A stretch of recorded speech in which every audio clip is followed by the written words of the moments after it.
We are assaulted daily by products and people who make a claim on us, saying we need them, we can't live without them, we're incomplete if we don't compete. We need it, you want it, you know you want it. The double bind of living in a culture where the work of the system that we live in is to create need so that we become consumers for both things that we do need and things that we don't, is a double bind in that the promise of fulfillment through their products would ostensibly put them out of business. The problem with desire is that when it is fulfilled, it births another desire. As our Buddhist friends would say, desires are endless. We vow to complete them. We put an end to them. There's a commercial that some of you have seen this commercial that kind of reminds me of this. It's a beer commercial, right? And there's this handsome guy, I'm sure you might have seen him, surrounded by women, and he's the most interesting man in the world. Have you seen this commercial? He's the most interesting man in the world, and you have him doing all kinds. He's jumping out of planes, and he's a scuba diver, and he is the most interesting man in the world, right? And then he peeks at you from behind his Dos Equis beer, and he says to you, people, who knows this? Stay thirsty, my friends. Now, what is that telling you when you're buying their beer? That there's something, well, buy more, but there's something in the beer that won't quench the thirst. So that's what they're trying to say. It's like, stay thirsty for the aliveness that this individual has, right? Be thirsty for life. Quench your more banal thirst with Dos Equis, but be interesting. Flamboyant. The most interesting rabbi in the world.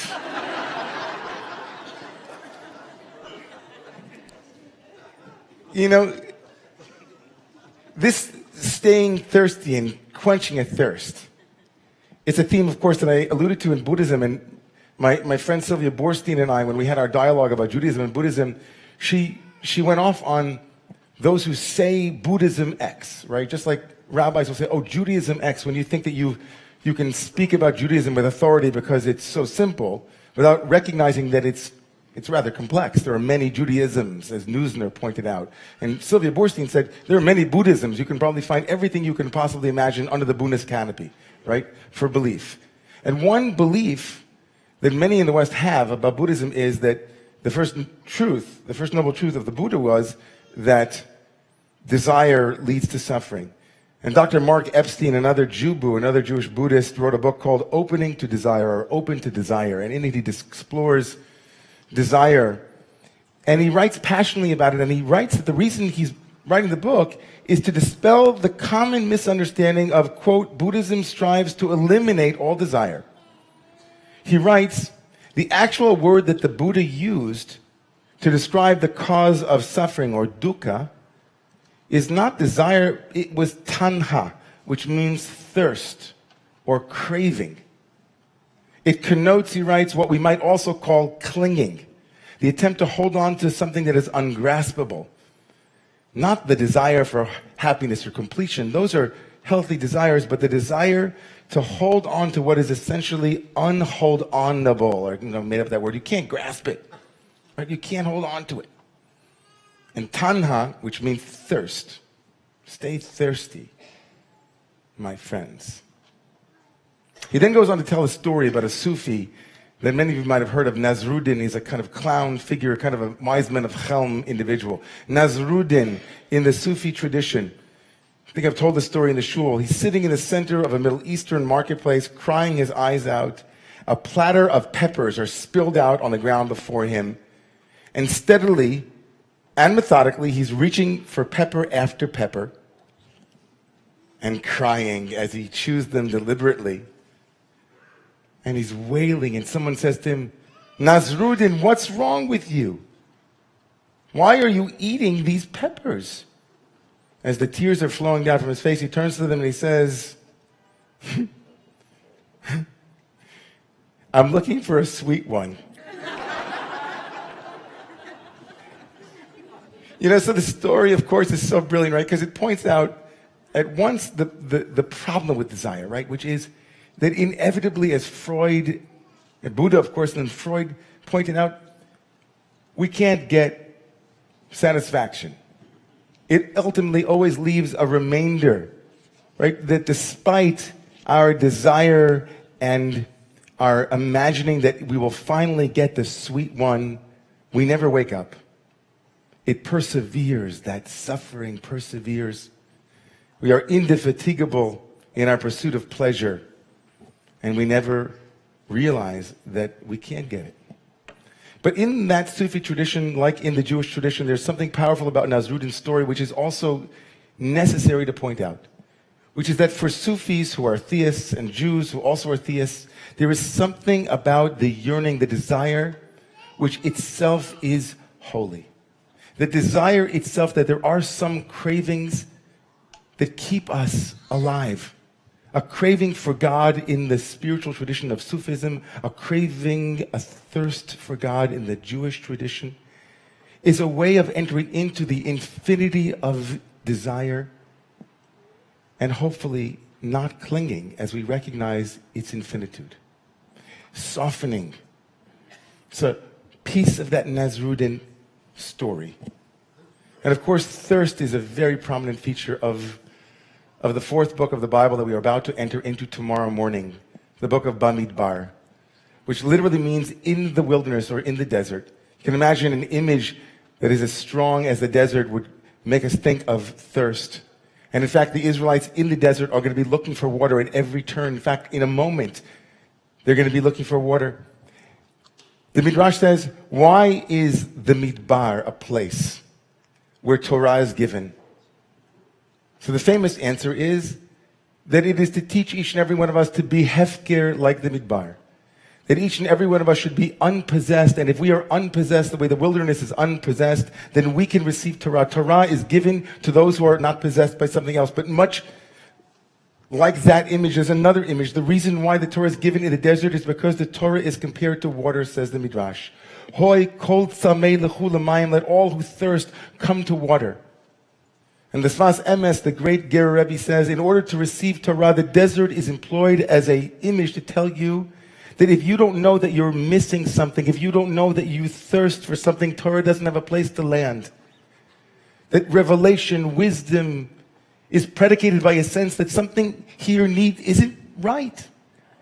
I need something. I'm lacking something. The great story of, the Zen teacher who's approached by a professor who wants him to teach him Zen, and he's pouring him tea and tells the professor to tell him when to stop pouring. And the professor never says when, and he keeps pouring and pouring and pouring, and the tea is spilling everywhere until finally the professor says, stop. And the Zen teacher said, well, let me tell you, if you want to learn Zen, you're going to have to empty out your cup because you're so full. There's nowhere for the Zen teachings, the Torah, the wisdom to land. So staying thirsty in our tradition is actually tanha, it's holy. To be thirsty in our tradition is to be someone who is, as my friend Dr. Aaron Leib Smokler wrote, someone who is recognizing that they do not contain within themselves all that they need to survive. That they are dependent. They become aware of their essential human insufficiency. To be connected with a fundamental lack is to be connected with a desire that is not easily quenched by small things. There was a teacher named Nisargadatta. He was a simple Indian teacher. He was famous for sitting on crowded streets. He would give out these little bidis or Indian cigarettes. He once commented, the problem with desire is not desire. It's that our desires are too small. Our desires are too small, he said. To be connected to the place of the desert where Torah is given tomorrow night, where Torah is given every moment, is to be connected to a yearning, a tzimaon, a thirst that no clinging can hold. It's infinite. But to open ourselves to that thirst is to release ourselves from the suffering and the marketing and the demands of every single one who says, this is what you need to be happy. There's a story about a Kabbalist. Some of you know the story where a man was looking for wisdom and he thought Kabbalah has it. You know, everybody goes through different periods. He had gone through almost every wisdom school and he tried them all and he said, okay, Kabbalah is for me. And he made his way to Jerusalem and he was standing in the room of a great Kabbalist and he was expecting the Kabbalist to give him some deep secret about life. And at some moment in his class, the Kabbalist reached out an apple to the stranger from America who was standing in the back. And the stranger from America thought, oh, now I'm going to get a transmission. I'm going to get some deep wisdom. So he walked over to grab the apple, and all of the students that were surrounding the Kabbalist all said, no, don't.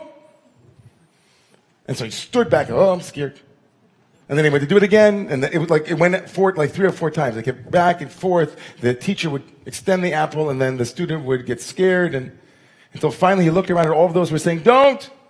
And he looked at him, and he was about to cry, and they looked at him, and they looked compassionately, and they said, this is the way you open to wisdom. You don't cling. You don't grasp. You receive. Kabbalat Torah. Torah is given b'matana. It's a Kabbalah. It's receptive. The great Buddhist scholar Stephen Batchelor said, if you want to know the difference between Buddhist idea of desire and how you work that out with attachment and families, he called his wife into the room, and he told his wife the question, how can I be attached to you and also be free of desire? And she took out a coin from her pocket. I'll take some out. She took like an object, and she said, you can hold this like that, or you can hold it like this. You're holding it either way. This is stay thirsty, my friends. This is stay open. This is be empty. This is the kind of hunger, the kind of thirst that only a full night of learning can help us realize we have. Because that's really what it's all about. You think about it, there are all kinds of reasons for learning all night on Shavuot because we fell asleep before we heard the Torah 6,000, 2,000 years ago. It could be because coffee houses began to proliferate around the time of Tikkun in the 16th century, and so we started staying up. But I think it's deeper. I think it's about stay thirsty, my friends, or stay cheesecakey, you know. You can't eat enough Torah because you could stay up all night and it won't matter. You got to hold it like that. You can keep pouring it in. It's infinite. Stay thirsty. It's infinite. Stay thirsty. Stay open. It's infinite. It's all night. It's all year. It's all your life. The great Rav Kook wrote, Eish Kodesh hayokeret b'levavi. There's a holy fire that burns in my heart. Chukati habo'eret be'ein hefsek pnimiyutai le'el chai.